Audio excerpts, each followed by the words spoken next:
Hey, good morning YouTube. Get to update here on where we're at with the Jubilee.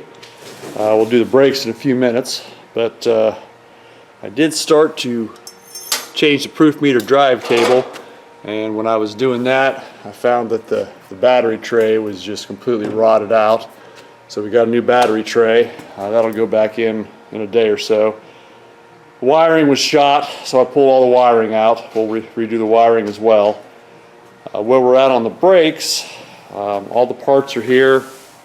What we've got is the spring kit. It's got all the springs and an adjuster and this felt material. Felt goes around the outside edge of the backing plate here.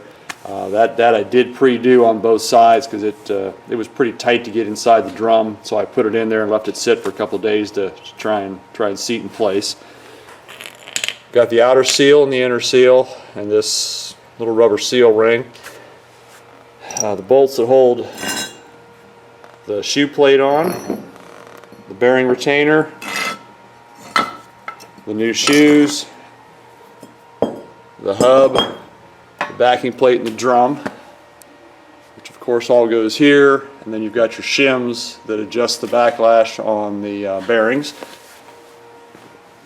And on the other side I've kind of got things pre-assembled. The new inner seal's in on this side. The outer seal's installed in the ring, and this is the one I machined. This is what the seal looked like on this side originally. It was a plate that bolted on that had the seal pressed in the plate. Got the hub. Of course, this is the new hub because this is the side I had to pound off and heat and had all the issues with. The two little bolts there that hold the drum on. Originally it was 4 bolts, but these replacement hubs only have 2 holes. The backing plate with the felt installed. Of course, the drum. That sealing ring which goes on the outside of the bearing on the shaft. And this is what the shoes look like when they're installed on this retainer. These bolts drop in here, it's what hold them on. This seal ring went behind these bolts originally. Then the axle shaft, I've pre-greased the bearings on both sides. So I think my order of operation here will be to put the axle shaft in, put the bearing retainer on with the shims behind it, the backing plate, the shoes, the hub, tighten everything up and put the drum on. So rather than bore you with all that on camera, I'll put this side together and then get the camera out and show you what it looks like once it's installed. It just seemed to be a quicker, shorter video if I kind of pre-did some things like, you know, putting this side together, because I ended up doing the springs a couple times to get them right, and I just don't want to have a 25-30 minute boring video of me fumbling around with stuff. So there's all the brake parts on this side to go back in. There they are, unassembled on this side, ready to go in. Once it's all back together, so I'll get the camera back out and show you what it looks like once it's put together. Okay, there's part way through. Got the bearing retainer on, the backing plate. Can't see them, but the shims are in there. And what I did was put a thin layer of this non-hardening gasket sealer on one side of each shim and on both sides of that backing plate, so that all these spaces in here have a little bit of seal, because there's no gaskets in there other than the seals, and then that rubber ring gasket goes right inside of here. I'm also going to put a thin layer of that sealing material around here when I put the hub on, just as an extra precaution in case it does leak a little bit of grease up through there. But with the double seals, I think it's going to be years and years before it starts to leak. At least that's my hope. So there's where we're at so far. I'll give you an update once I get it back together the rest of the way. Okay, there we are with the brake shoes installed. These tractors are not like cars that have the hydraulics on them. It just has this shaft that comes in here that's got like little wings on the end of it, and those physically spread the shoes. So I put a little bit of never sees on the end of that. I also put never sees under the shoes so they slide. You can kind of see a little bit coming out there. And when I was putting it together, I snapped this stud off. So I had to steal one from the other side for now, but I'll have to get one of those ordered.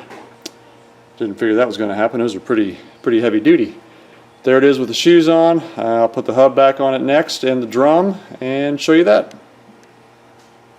Okay, there's this side fully assembled. You can see there's 4 holes in the drum for these retaining screws, but these new hubs only have 2 holes drilled in them. So I've got the 2 retaining screws in, and in the end of the axle shaft there's these 2 little slots, and then in that big nut there's a groove with holes the whole way around it.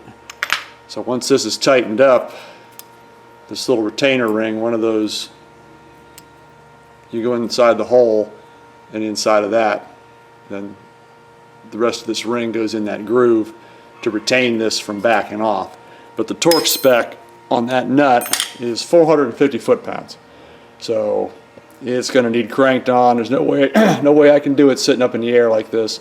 So once I get this all back together, put the wheels on it, and put a big breaker bar on it, give it what I can.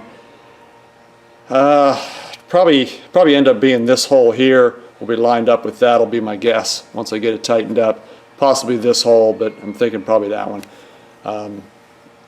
I'll hit it with the impact first, but Ms. Porcupine's dad's got my 3/4 to 1/2 inch adapter right now. So there's a socket it takes. It's a 2-inch. So if I get that tightened down when I get my adapter back,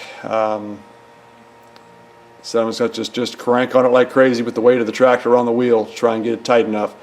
This is the side that I really fought getting off. I had to use a floor jack with that big ratchet and a breaker bar and actually jack up this direction on the ratchet to get this side to break loose. The other side wasn't really tight enough, and it was also missing the washer that goes behind it, which I've replaced. Other side's been worked on. This side doesn't look like it had been. So just definitely want to make sure those are tight enough so nothing comes loose back here and starts to leak again. It's a 1953, so if it's held together this long, it should hold together for as long as we still have this thing. But there's where we're at right now. This side's back together. I'll go ahead and put the other side together. It'll be the same as this, but I'm going to have to wait until I get that new stud that I broke, and we'll end that there for the brakes. Once I get working on doing the rewire and getting that battery tray in and so forth, I'll film some of that up there. But brakes on this side are back together. Brakes on the other side are waiting on a stud. Underneath that tub is the inner hubs for the wheels, and the back tires with the outer rims are over here. We decided to change these tires off of the 2N for this tractor and put these tires on the 2N for when we sell it. These rims, the one rim on this one was on the 2N, the back rim. It's like a year old or so. So we just wanted to keep the new rim. Tires are junk on both tractors, so we're looking at new tires for this one, and whoever buys the 2N's looking for new tires on that one. They're just all dry rotted and cracked, different tread patterns as well. But we'll get new tires on this eventually. I think that's where we're at now. Waiting on getting the wiring redone. Waiting on a stud for here. Need to get those wheels back together. But there is one completed brake. The only thing left to do on this would be in this slot right here. Put an adjuster bar in there and adjust the shoes out to where they just barely rub. And hopefully this baby's got some good brakes on it when I'm all done. So we'll end that video there. Hope you enjoyed it. I hope you maybe learned something. Please subscribe, thumbs up, and share the video. Thank you.